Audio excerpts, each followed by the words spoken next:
Hi guys! Today I'm going to be reading both chapters 16 and 17. From now on, I'm going to be reading 2 chapters a day. That way we can get through the entirety of the book because like I've said before, this goes well into 50 plus chapters and I want you guys to be able to hear as much of the book as possible. So, with that being said, this might be a slightly longer video. Okay? Chapter 16, What I've Got. I like Mr. Daniels, but he's got a thing for reading, always talking about books and how great they are. Personally, I'd rather have the flu. The last thing Mr. Daniels said yesterday was that we were going to write stories today and that it would be our chance to show him what we've got. The only thing I've got is a plan. With a big piece of cloth and a safety pin, my writing arm hangs in a sling. How can he ask me to write like this? I'm feeling pretty proud, I must admit, although I have to remember not to move it. I wish it really did hurt because it would be much easier. He sees me when I walk in, and it isn't long before he comes over and asks what happened. I have practiced the story all the way to school about how I tripped over my cat on the stairs and fell. You have a cat? He asks. Yeah. He nods. Then he glances down at my sling. Is it a new cat? No, we've had the cat forever. A regular member of our family, I say, feeling like I'm starring in a commercial for something I'd never eat in a million years. He has a weird look on his face when he asks, what's its name? Whose name? Your cat. I panic. Pork chop pops out of my mouth. He laughs. Pork chop the cat, huh? I bet the dogs in the neighborhood like that one. I'm nervous and embarrassed. Wondering why I have to be so weird. Wondering why I have to watch the mind movie in my head of a fury meowing pork chop with a tail. But when the rest of the class sits down to do their writing assignments, he says I can read a book. I stare at the letters and watch them dance and move on the bright white page. My eyes ache and my head hurts. Mr. Daniels watches me. So I look down at the page and remember to turn it every once in a while. With my eyes closed, I watch bright movies of me flying, one of my favorite movies. In this one, I'm flying just above the water, my stomach almost touching it, racing toward a castle filled with blue light. I open my eyes a bit to watch the others write. I look at the page again. I even try to read some. I really do. But I can't help wondering why Mr. Daniels keeps looking over at me. That's where chapter 16 ends. So Allie thinks she's being a little smart, like she's going to get away with it, not having to write. But she seems like she maybe thinks that Mr. Daniels is catching on to her. Chapter 17, Misfit Lunch. I watch Albert sit at his desk and stare at the pages of a book. I know he's not reading. His eyes don't move at all. I see he has a new bruise on his jaw, and I decide to go over and talk to him. Hey, I say. He looks up. Then something comes out of my mouth that I don't expect. Do you want to sit with Keisha and I at lunch? Why? Well, you sit all alone and we sit alone, but together too. So I thought that we could sit alone together. That isn't a logical conclusion. Clearly, if we are all together. Yeah, I interrupt. I know, it was a joke. So do you want to? Well, I guess I've got to eat something somewhere, he says. Albert leans his chair back as he shakes his empty carton of chocolate milk to let the drops fall out on his tongue. I wonder who decided that a half pint of milk was enough. Why don't you just buy 2? He puts his chair down and stares.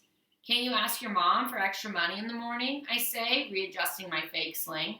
This is a real pain.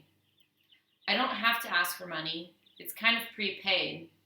And then I realize all at once, of course. How stupid can I possibly be?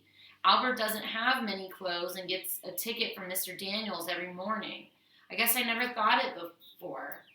He must get one of the free lunches. I hope I didn't upset him. So I say, I'm sorry. About what? He asks. Well, well, that you get a free lunch. He shrugs. There are worse things than a free lunch, I mean. Yeah, I guess. It disturbs my mom, but my dad says he wants to leave his mark on mankind with one of his inventions, and she says he should get a real job. They fight about that a lot, actually. I'm surprised he told me this, and I decided to never tell another soul about it. Hey, says Keisha, sitting down. Hey, I say, and Albert nods. So Albert, Keisha says, I watch Star Trek because you are always sprouting off about it. The special effects are not that special. Kind of pathetic, actually. Like a first-grade puppet show. Albert looks horrified. Keisha laughs as she unwraps her sandwich. Yeah, I knew that would get you. Shay's voice arrives before she does. Look, Jessica, she says as they walk by. It's the island of misfit toys. Yeah, Jessica says. It's like a six-legged freak. Shay laughs and Jessica looks proud of herself. Those girls are like walking pricker bushes, Keisha says, taking a bite of her sandwich. Don't let them bother you. They don't bother me, Albert says. It doesn't bother you at all that she called us misfit toys, I ask. It doesn't bother me, Keisha says. That girl can flap her gums about me until the sun rises and sets again. I really don't care. I wish I didn't care. And I wish I wasn't jealous of Shay and all that she has. Albert is wide-eyed. But why are the toys all misfits? Square wheels on a tray can be easily fixed enough.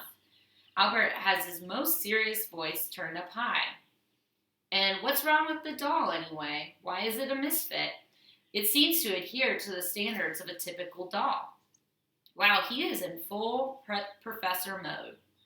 The Charlie in the box, he continues, it's just like a Jack in the Box in every way, but his name. Something is not a misfit simply because it has a different name. That isn't true, I blurt out. He looks shocked. I suppose he isn't used to being corrected. He holds up his milk carton. Suppose that I say that this is orange juice. Doesn't change what's inside.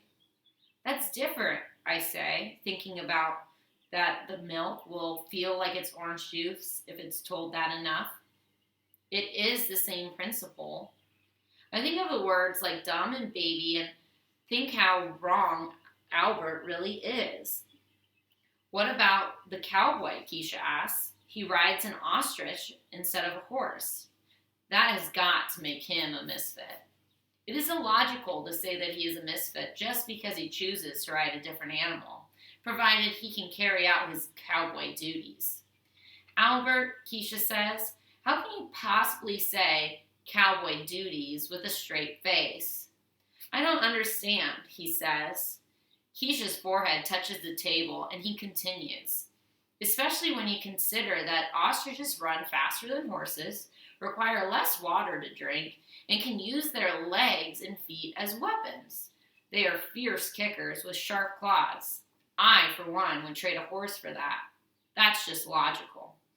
And then I think that if someone hung a sign on me that said anything, having that sign there wouldn't make it so. But people have been calling me slow forever, right in front of me, as if I'm too dumb to know what they're talking about. People act like the word slow reader tell them everything that's inside, like I'm a can of soup and they can just read the list of ingredients and know everything about me. There's a lot of stuff about the soup inside that they can't put on the label, like how it smells and tastes and makes you feel warm when you eat it.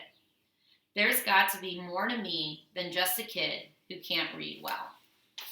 And that's the end of chapter 17. I hope you enjoyed both chapters and you have some questions in our Google Classroom about both. Bye, guys.